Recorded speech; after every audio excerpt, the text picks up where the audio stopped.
Hello friends, welcome back to my channel চেখে দেখো। আশা করি তোমরা সবাই ভগবানের আশীর্বাদে খুব খুব ভালো আছো। আমিও কিন্তু ভীষণ ভালো আছি। আমি শতাব্দী চলে এসেছি আজকের আবারও সামার স্পেশাল পার্শে মাছের একটা নতুন লাইট রেসিপি তোমাদের সঙ্গে শেয়ার করার জন্য। পার্শে মাছের অনেক অনেক রেসিপি তোমাদের সঙ্গে আগে শেয়ার করেছি। আজকের আবারও নতুন স্বাদের বলতে পারো ইউনিক স্টাইল একটা রেসিপি শেয়ার করতে চলেছি। আর টাইটেল আর থাম্বনেল দেখে তো বুঝেই গেছো আজকের কি বানাবো। আর হ্যাঁ, আজকের ভিডিওটা কিন্তু স্কিপ না করে পুরোটা দেখার অনুরোধ রইল। তাহলে চলো ঝটপট বলে দিই, আজকের আমি বানাবো ঝিঙে কাঁচকলা দিয়ে পার্শে মাছের ঝাল, সেটা অবশ্যই একদম পাতলা। তো ঝিঙে কাঁচকলা দিয়ে পার্শে মাছের ঝাল বানানোর জন্য আমি এখানে নিয়েছি পার্শে মাছ। পার্শে মাছগুলো বেশ বড় সাইজ দেখে নিয়েছি।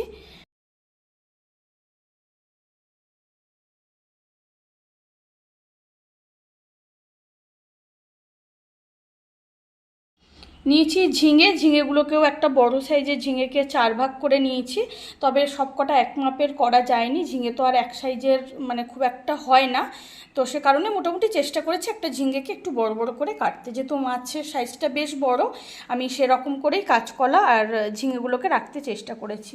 এখানে নিয়েছি পেঁয়াজ কুচি, এখানে বেশ কিছু মশলা ভিজিয়ে রেখেছি, সেটা আমি পরে তোমাদের দেখাচ্ছি। নিয়েছি টমেটো কুচি, এখানে নিয়েছি কালো জিরে তেজপাতা, এগুলো ফোড়নের জন্য চেরা কাঁচা লঙ্কা নিয়েছি, ঝালের জন্য নিয়েছি লবণ, আর নিয়েছি হলুদের গুঁড়ো। তো এখানে কি কি নিয়েছি সেটা একটু দেখিয়ে দিচ্ছি। এখানে নিয়েছি গোটা জিরে, গোটা ধনে, মৌরি, আর নিয়েছি পোস্ত। আমি একটা বড় টেবিল চামচের প্রায় 1.5 চামচ করে নিয়েছি। সেটা অবশ্যই মাছের পরিমাণ আর সবজির পরিমাণ বুঝেই কিন্তু মশলাটা দিতে হবে, কিন্তু এই মশলাটা দিতেই হবে এটা।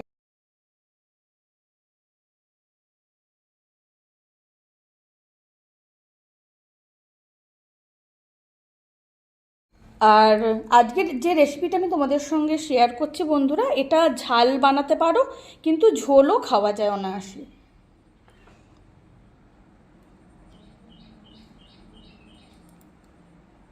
হয়তো অনেকে ভাবতে পারো যে পার্শে মাছের ঝোল, হ্যাঁ এই রান্নাতে কিন্তু ঝোলটাও খুব ভালো লাগে। আর রান্নাটা যেহেতু একেবারে নতুনত্ব, সে কারণে কিন্তু ভিডিওটা স্কিপ না করে তোমাদের পুরোটাই দেখতে হবে। কারণ আমি কখন কিভাবে কি মশলা ইউজ করছি, কখন দিচ্ছি, সেগুলো কিন্তু যদি তোমরা স্কিপ করে যাও তাহলে পরে যখন রেসিপিটা ট্রাই করবে তখন তোমাদের প্রবলেম হতে পারে। তো মাছের মধ্যে কিন্তু হলুদের গুঁড়োটা মাখানো কমপ্লিট। আর জিরে ধনে মৌরি আর পোস্ত এগুলো আমি যেহেতু রান্নার মানে একটু মিডিলের দিকে লাগবে, তো সে কারণে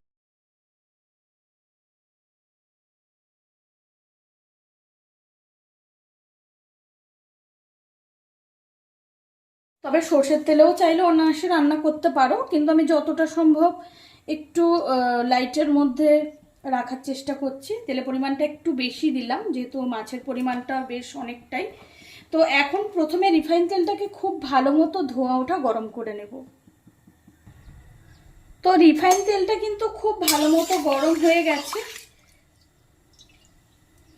এখন আমি লবণ আর হলুদ মাখানো পার্শে মাছগুলোকে একে একে তেলের মধ্যে দিয়ে দেব।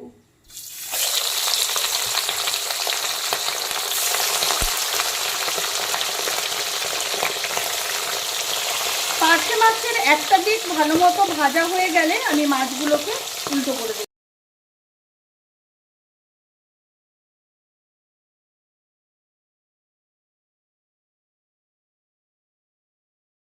এখন কিন্তু পার্শে মাছের একটা দিক ভালো মতো ভাজা হয়ে গেছে, তো আমি মাছগুলোকে একটু উল্টো করে দিচ্ছি।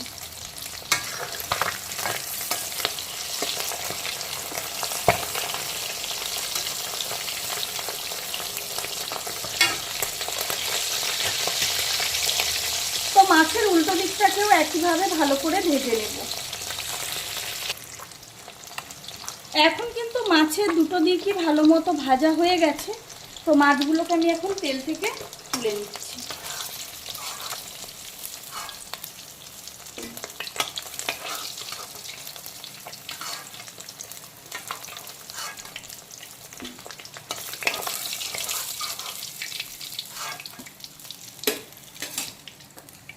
এখন বাকি মাছগুলোকেও আমি তেলের মধ্যে দিয়ে দিলাম।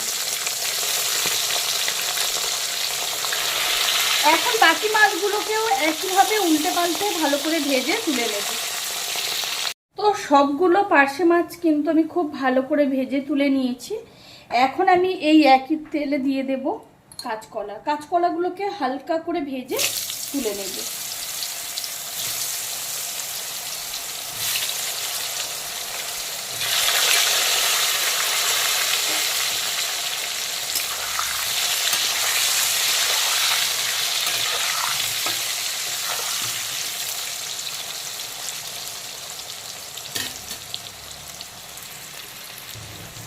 তো কাঁচকলাগুলোকে খুব হালকা করে ভেজে নিয়েছি, একদম 1 মিনিটেরও কম সময় নিয়ে ভেজে নিয়েছি। খুব বেশি কড়া করে কিন্তু ভাজবো না।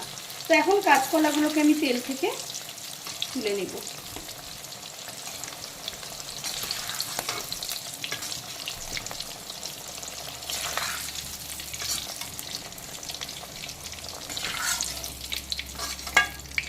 তো পার্শে মাছ আর কাঁচকলা ভাজার তেলে দিয়ে দিচ্ছি কালো জিরে আর তেজপাতা ফোড়ন।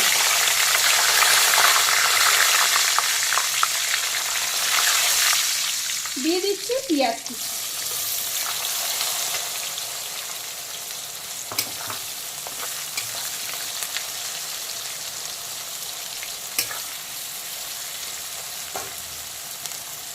দিয়ে দিচ্ছি চেরা কাঁচা লঙ্কা। এই রান্নাটাতে কিন্তু আলাদা করে পেঁয়াজ কুচিটাকে ভেজে নেব না, এখানে কাঁচা লঙ্কা, টমেটো আর পেঁয়াজ কুচিটা একসঙ্গে আমি ভাজবো। দিয়ে দিচ্ছি টমেটো কুচি।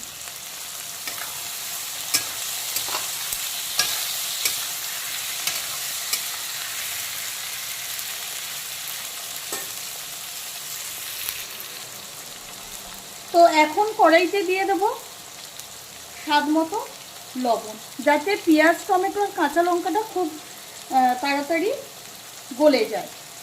আর দিয়ে দেবো টেস্টের জন্য 1 টেবিল চামচ পরিমাণ চিনি। এটা অবশ্যই শুধুমাত্র ফ্লেভারের জন্য, এটার জন্য কিন্তু কোনো তরকারিটা কোনো মিষ্টি স্বাদ হবে না। তো এখন আবারও বেশ কিছুক্ষণ কাঁচা লঙ্কা, পেঁয়াজ আর টমেটোটাকে খুব ভালো করে কষিয়ে একেবারে ভাজা ভাজা করে নেব। আর যতক্ষণে পেঁয়াজ, টমেটো, কাঁচা লঙ্কাটাকে কষিয়ে নিচ্ছি, তার মাঝখানে আমি যে গোটা মশলাগুলো ভিজিয়ে রেখেছি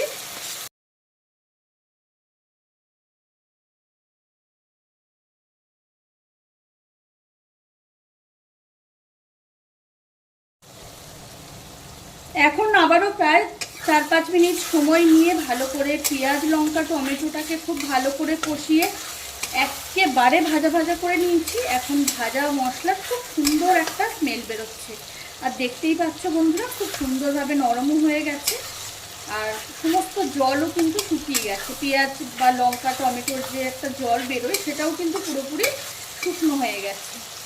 এখন দিয়ে দিচ্ছি সমস্ত গোটা মশলার মিহি পেস্ট, আর তার সঙ্গে হলুদের গুঁড়োটাও আমি দিয়ে দিয়েছি।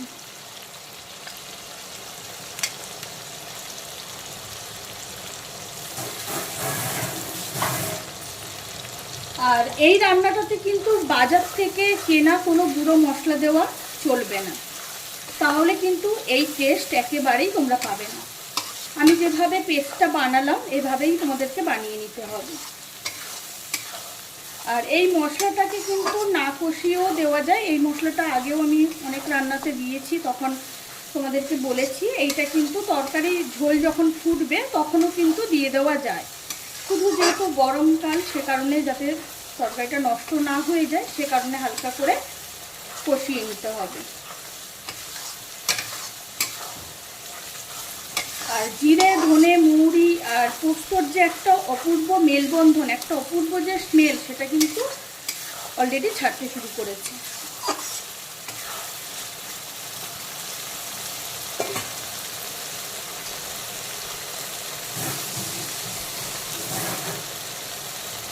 মশলাটা যাতে পুড়ে না যায় সে কারণে আমি মশলার মধ্যে দিয়ে দিচ্ছি সামান্য পরিমাণ জল, আর মিক্সির জারে লেগে থাকা পুরো মশলা আমি সামান্য জলে গুলে দিয়ে দিলাম। এখন মশলাটাকে আবারও বেশ কিছুক্ষণ কষিয়ে হালকা ভাজা ভাজা করে নেব, একেবারেই কিন্তু কড়া ভাজা করব না মশলা।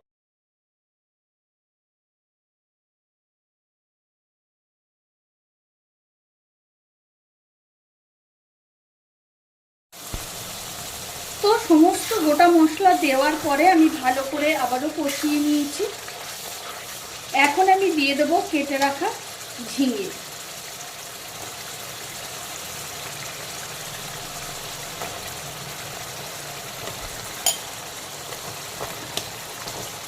এখন ঝিঙেগুলোকে বেশ কিছুক্ষণ এই মশলার সঙ্গে কষিয়ে নেব, 3-4 মিনিট সময় নিয়ে। আর আঁচটা কিন্তু অবশ্যই ফুল ফ্লেমে করে দিলাম, তার কারণ ঝিঙের থেকে যে জলটা বেরোতে শুরু করবে সেই জলটা যাতে খুব তাড়াতাড়ি টেনে যায়।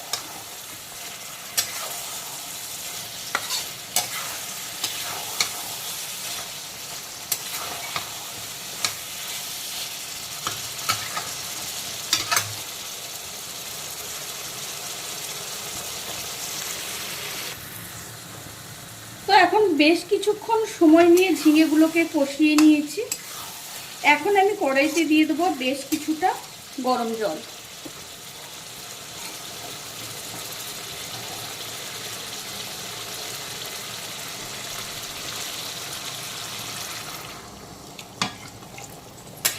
যেহেতু ঝাল বানাচ্ছি সেটা মাথায় রেখে কিন্তু জলের পরিমাণটা দিতে হবে।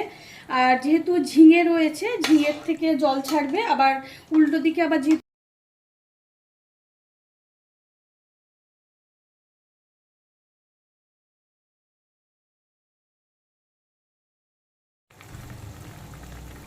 তো প্রথমে বেশ কিছুক্ষণ ঝিঙেগুলোকে ঝোলের সঙ্গে ফুটিয়ে নেব, গ্রেভির সঙ্গে ফুটিয়ে নেব। ঝিঙেগুলো যখন প্রায় 85 থেকে 90% সেদ্ধ হয়ে যাবে, তখন আমি এর মধ্যে ভেজে রাখা পার্শে মাছ আর কাঁচকলাগুলো দিয়ে দেবো। যেহেতু কাঁচকলা সেদ্ধ হতে খুব বেশি সময় লাগে না, আর কাঁচকলাগুলোকে যেহেতু ভেজেও রেখেছি, তাই ঝিঙেটাকে সবার প্রথমে ভালো করে সেদ্ধ করে নিতে হবে, রান্না করে নিতে হবে। তো এখন বেশ কিছুক্ষণ ফুল আছে ঝিঙেগুলোকে আমি ঝোলের সঙ্গে রান্না করে নিয়েছি। আর ঝিঙেগুলো বন্ধুরা দেখে বুঝতেই পারছো এখন কিন্তু প্রায় 90% সেদ্ধ হয়ে গেছে। তো এই পর্যায়ে আমি দিয়ে দেব ভেজে রাখা পার্শে মাছ।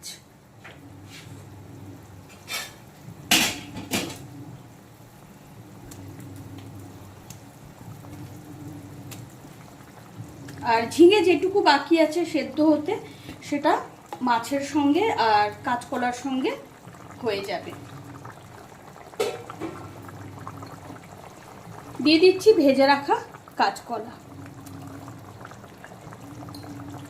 এখন আবারও প্রায় 3-4 মিনিট কি 5 মিনিট সময় নিয়ে বাকি রান্নাটা আমি করে নেব, যাতে মাছটা খুব ভালো মতো গ্রেভির মানে ঝোলের সঙ্গে ভালো মতো ফুটে মাছের কাতটা যাতে ঝোলের সঙ্গে মেশে আর সমস্ত মশলার ফ্লেভার যাতে মাছের মধ্যে ঢোকে সেটা কিন্তু খেয়াল রাখতে হবে। মাছের কাতটা ঝিঙে কাঁচকলা এগুলোর মধ্যেও যাতে ঢোকে আর কাঁচকলাটা যাতে ভালো মতো।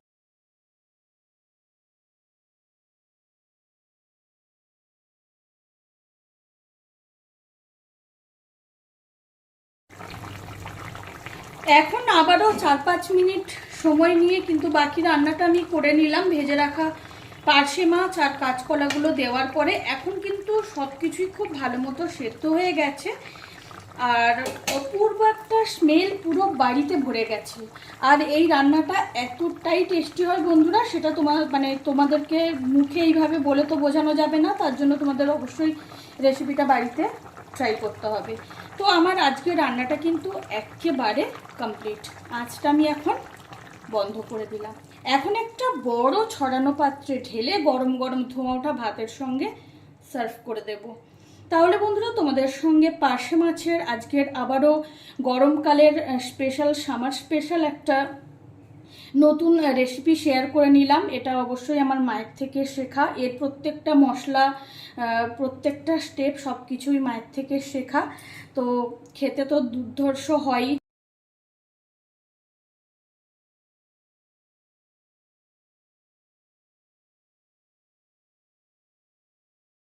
আমার আজকের রেসিপি কেমন লাগলো সেটা কিন্তু কমেন্ট করে জানাতে একেবারেই ভুলো না। আমার আজকের রেসিপি যদি তোমাদের ভালো লেগে থাকে তাহলে অবশ্যই অবশ্যই লাইক কমেন্ট শেয়ার করো, চ্যানেলটিকে সাবস্ক্রাইব করে দিও। আরও অনেক অনেক নতুন নতুন ভালো ভালো রেসিপি পেতে পাশে থাকা বেল আইকনটি অবশ্যই প্রেস করে দেবে, তাতে করে আমি যখনই কোনো নতুন রান্নার ভিডিও আপলোড করব সবার প্রথম তোমরা নোটিফিকেশান পাও। পার্শে মাছের আবারও কোনো নতুন স্বাদের নতুন রেসিপি কিংবা গরমকাল